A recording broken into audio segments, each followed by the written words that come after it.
Chers amis, bonjour, je suis heureux de vous retrouver.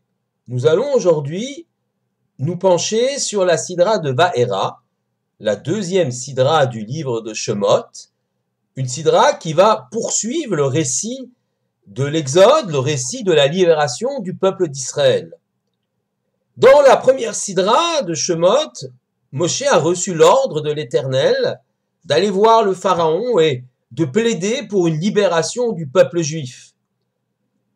Ce que Moshe a fait avec son frère Aaron, mais cette première confrontation avec le Pharaon fut un échec, du moins du point de vue de Moshe. Le Pharaon a pris ceci avec beaucoup de hauteur, il a tourné en dérision Moïse, et il a imposé un esclavage encore plus dur sur les béné Israël, à savoir, ils devront maintenant aller la nuit chercher la paille dans les champs pour pouvoir fabriquer les briques. Moshe est quelque peu désemparé, il s'adresse à l'Éternel, lui dit « Lama reota la hamazé, pourquoi as-tu fait du mal à ce peuple ?» Et l'Éternel lui répond de façon assez dure qu'il est apparu, c'est le terme de Vaera, au patriarche Abraham, Yitzhak et Yaakov, il leur a promis des choses, elles ne se sont pas réalisées de leur vivant, et pourtant, ces patriarches n'ont pas eu de complaintes, ils ne sont pas plaints, ils ont gardé espoir, et toi aussi, Moshe, tu dois garder espoir. Alors Moshe retourne vers le Pharaon avec son frère Aaron pour une nouvelle confrontation. Et cette confrontation est marquée par cette scène extraordinaire du bâton qui se transforme en serpent. Scène spectaculaire. Je lis le texte tel qu'il le dit. Vayavo Moshe Aaron el Paro. Moshe et Aaron sont arrivés chez Pharaon. Vaya Suchen Kacher Tziva Hashem. Ils firent ainsi comme Dieu l'avait ordonné. Vaya Shlech Aaron et Mateu lifne Paro. Aaron a jeté son bâton devant le Pharaon. Velifne Avadav et devant ses serviteurs. Vaïl Tanin, et ce bâton s'est transformé en serpent. Vaikra Gam Paro, Caro a aussi appelé la Chachamim, les sages, la Mechashefim et tous ces magiciens. Vayasu Gamhem, et ils l'ont fait ainsi. Chartume Mitzraim, ces mages de l'Égypte, Bela Atemken, avec leurs bâtons, leurs sortilèges ainsi. Vayashliru Ishmateu Vayu le Taninim, ils ont jeté tous leurs bâtons et tous les bâtons de ces mages sont devenus des serpents. Vaïvla Maté Aaron et Matotam, mais le bâton d'Aaron a avalé leur bâton. Vaïchazek le Pharaon velo shama alehem, la cœur de Pharaon s'est endurci et ne les a pas entendus. Ka'asher diber Hashem, comme Hashem l'avait ordonné. Le Pharaon s'est entêté dans son refus après cet épisode et va donc on va donc voir arriver les 10 plaies d'Égypte. 7 seront décrites ici dans notre sidra, qui vont frapper le Pharaon et qui vont frapper l'Égypte. Mais revenons à cet épisode assez extraordinaire. Vayashlichu ish mateu vayu le taninim. Les Égyptiens ont jeté chacun leur bâton, les mages, et ils sont devenus des serpents. Et le bâton d'Aaron les a avalés. La Gemara de Shabbat explique là-bas, dans le Daf Tzadik Zayin, Amoud Aleph, c'est-à-dire le premier folio, que, au nom de Rabbi Elazar, Nes Betor Nes. C'est un véritable miracle qu'il y a dans le miracle. Le premier miracle, c'est que le bâton se transforme en serpent. Le deuxième, c'est que le bâton avale les autres serpents. Comme Rashi dit, Lachar Shechazar Benaase Maté, après que le bâton le serpent de Aaron soit redevenu un bâton, Balaan velo que chez Utanin, il les a avalés et pas lorsqu'il était un serpent, dit Rashi. Et pourquoi? Parce que c'est pas marqué, le serpent d'Aaron les a avalés. En d'autres termes, Rashi nous explique qu'après avoir transformé le bâton en serpent et que les Égyptiens aussi ont effectué ce même prodige, alors le serpent d'Aaron est redevenu un bâton et c'est le bâton qui s'est ouvert, un peu compliqué, mais c'est ainsi, et a avalé les serpents des mages égyptiens. Voilà comment il faut comprendre la chose. Il s'agit bien donc de Nes Betor Nes, d'un miracle dans un miracle. Je voudrais ici rapporter l'enseignement du Khatam Sofer, Rav Moshe Schreiber, qui était donc le Rav de Pressburg, Bratislava, à la fin du XVIIIe, au début du XIXe siècle. Il explique que ici, dans cet échange, ces bâtons qui se transforment en serpents, il s'agit nullement d'un concours de magiciens, à savoir qui sera le plus fort, qui fera le prodige le plus important, mais véritablement d'une querelle idéologique, d'une discussion forte, qui bien sûr doit aboutir à la libération ou non du peuple d'Israël, mais avec un horizon idéologique. Je m'explique. Aaron vient avec son bâton, au nom de Moshe. Le bâton, bien sûr, n'a pas d'autonomie lui-même. Il accomplit des prodiges et il en accomplira encore parce qu'il est dans la main de celui qui accomplit les prodiges. Et celui qui a accompli les prodiges, Aaron ici ou Moshe, le fait en tant que chaliar, qu'envoyé de l'Éternel. Le bâton représente donc, finalement, une personne, l'être humain, qui au service de l'Éternel réalise les desseins du Tout-Puissant. Face à lui, il y a le serpent. Le serpent, c'est un des symboles de l'Égypte.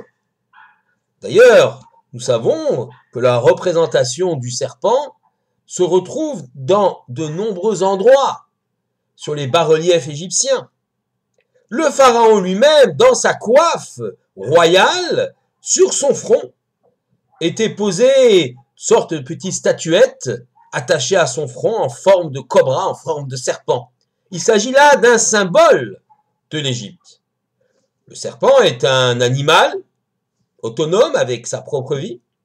Il représente l'homme qui ne veut vivre que pour son plaisir, qui estime qu'il n'y a à obéir à personne si ce n'est à lui-même, et que tout le but de sa vie est de satisfaire ses besoins et ses envies.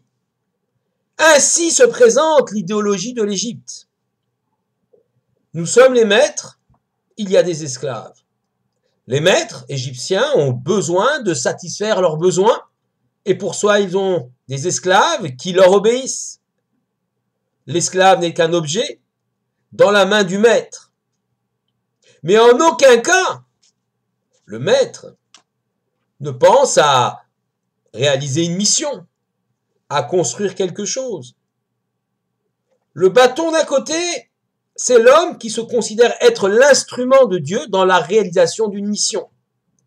De l'autre côté, le serpent représente l'homme, l'Égyptien, qui veut s'affranchir de toute divinité qui va lui dicter une certaine morale et qui veut vivre selon ses instincts et ses passions au risque d'écraser d'autres hommes parce que ces autres hommes-là vont lui servir à satisfaire ses besoins et ses envies. Vous allez me dire, mais les Égyptiens ont des dieux? Oui, ils ont des dieux, mais ces dieux leur ressemblent. Ces dieux ont des passions, des désirs, ils ne sont que les projections des passions et des désirs de ces Égyptiens-là. Ce ne sont pas des dieux qui vont leur demander de grandir spirituellement, de construire autour d'eux. Alors que le Dieu d'Israël demande à l'homme de se dépasser. Les Égyptiens, voyant arriver Aaron, alors lui disent, mais écoute, franchement, quel intérêt pour un être humain d'un n'être que l'instrument de Dieu, tel un bâton inerte qui n'a pas d'autonomie. Ça n'a aucun intérêt, on ne vit que pour réaliser quelque chose, on n'est qu'un instrument dans les mains de Dieu. Mais Aaron leur répond en jetant son bâton, le bâton devient serpent, le bâton prend vie. Oui, même ce bâton qui est le symbole de l'homme qui se met dans la main de Dieu, qui se met au service de Dieu, ce bâton-là, il a une vie, il a des désirs, il a des passions, il a son autonomie, il peut avoir son autonomie. Mais cet homme-là choisit alors de se soumettre à la volonté divine, de par sa liberté et son libre arbitre. Le bâton, Aaron le reprend, le serpent redevient un bâton dans la main d'Aaron. L'homme choisit, même s'il est libre, tel le serpent, il choisit de se soumettre à la volonté divine et redevient cet instrument dans la main de Dieu pour réaliser son dessein. L'homme place ses pas ou place sa volonté dans celle du divin pour pouvoir se grandir et faire grandir l'humanité. Les Égyptiens ne veulent pas du tout de cela. Ils veulent garder leur totale indépendance vis-à-vis de valeurs morales qui viendraient leur dicter leur conduite. Ils sont bien ainsi. On jouit du monde qui est autour de nous. Mais cette jouissance a un prix, la souffrance d'autrui. La souffrance ici, en l'occurrence, des Hébreux, qui sont écrasés et ne sont que des instruments au service de leur propre plaisir. Plaisir des Égyptiens. Cette confrontation idéologique se termine par le fait que le bâton, et non pas le serpent, le bâton d'Aaron avale les serpents des Égyptiens. Le bâton d'Aaron, nous l'avons compris, c'est le symbole d'un homme libre, mais qui se met au service de l'Éternel et qui accepte de renoncer à une part de liberté, seulement une part de liberté. Il lui reste la liberté de libre arbitre pour réaliser le projet de l'Éternel, afin de se grandir, afin de construire le monde et l'humanité. En face, le serpent, l'idéologie qui n'accepte aucune compromission avec les valeurs morales, pourvu que l'on jouisse du monde qui est autour de nous.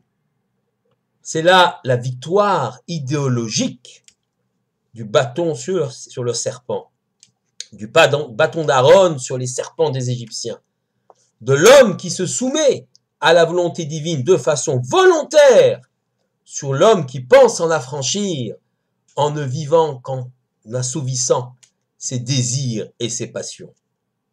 Et c'est comme cela qu'il faut comprendre le récit de cette confrontation entre les serpents, le bâton devenu serpent et redevenu bâton d'Aaron, et les serpents des magiciens. Pour préciser ce récit, remarquons que seul le bâton, le serpent d'Aaron redevient bâton seul. Aaron est capable de transformer le bâton en serpent, mais aussi de faire revenir le serpent en bâton. Les Égyptiens, pas du tout. Ils se contentent de transformer leur bâton en serpent, mais sont incapables de faire revenir le serpent au stade de bâton. Pourquoi? Parce qu'ils veulent que cette situation perdure. Ils souhaitent ardemment vivre selon le serpent en s'affranchissant de toute règle morale. La victoire des Hébreux, de Moshe, de Aaron sera totale, mais bien sûr après la 10e plaie, où là, finalement, le Pharaon va se soumettre à la volonté divine, comprenant que dans ce monde, ou feignant de comprendre que dans ce monde, on ne peut vivre sans règle morale, et que l'incursion de l'Éternel dans l'histoire, elle est bénéfique, afin de donner aux hommes une morale, des valeurs dans la vie. Je voudrais terminer par ce symbole du serpent. On a expliqué que serpent, le Pharaon le portait sur son front. Face à lui, nous avons les Hébreux. Et nous savons que les Juifs portent sur leur front les tfilines. Le front, c'est le siège de la pensée. Le cerveau se trouve à l'arrière de ce front. C'est la façon dont nous comprenons les choses, dont nous voulons les bâtir avec notre esprit pour ensuite les bâtir dans le monde concret. Pour l'Égypte, il s'agit de jouir simplement de ce monde, quitte à écraser les autres êtres humains lorsqu'ils peuvent nous servir, comme les esclaves hébreux. Pour l'hébreu, pour le juif, qui porte les tfilines sur le bras, mais aussi sur le front, il y a la marque de l'Éternel, les textes les plus sacrés, tout près de notre esprit, pour bien comprendre que oui, il y a un créateur, que la création n'est pas le fruit du hasard, que ce n'est pas la loi de la jungle dans ce monde, ce n'est pas le plus fort qui domine le plus faible, et on ne peut pas renverser les choses. Les Égyptiens considéraient que si on n'a pas de valeur morale, alors c'est la loi du plus fort qui doit s'imposer. Et si les Hébreux sont en dessous des Égyptiens, ce sont des sous-hommes et des esclaves, on ne peut rien y faire. Le fort domine le faible. C'est contre cette idéologie-là que Aaron et Moshe viennent combattre. Cette idéologie qu'ils viennent combattre, et le symbole effectivement des tefilines le montre, à la place du serpent, signe d'une liberté qui ne cherche que la jouissance, il y a les tefilines, signe d'une liberté qui accepte de se soumettre aux valeurs morales que l'Éternel nous a offertes. Voilà la leçon de cette confrontation, une leçon extraordinaire qui permettra au peuple juif tout au long de son histoire, malgré le fait qu'il soit très souvent persécuté, très souvent écrasé physiquement, de garder la tête haute et de moralement relever tous les défis, car paradoxalement, se soumettre à la volonté de l'Éternel, c'est gagner en liberté, car c'est comprendre que l'on peut grandir ainsi, spirituellement, avec son intelligence, et atteindre des sommets de connaissance. Et sans la connaissance, il n'y a point de liberté. Je vous remercie. Shabbat Shalom à tous.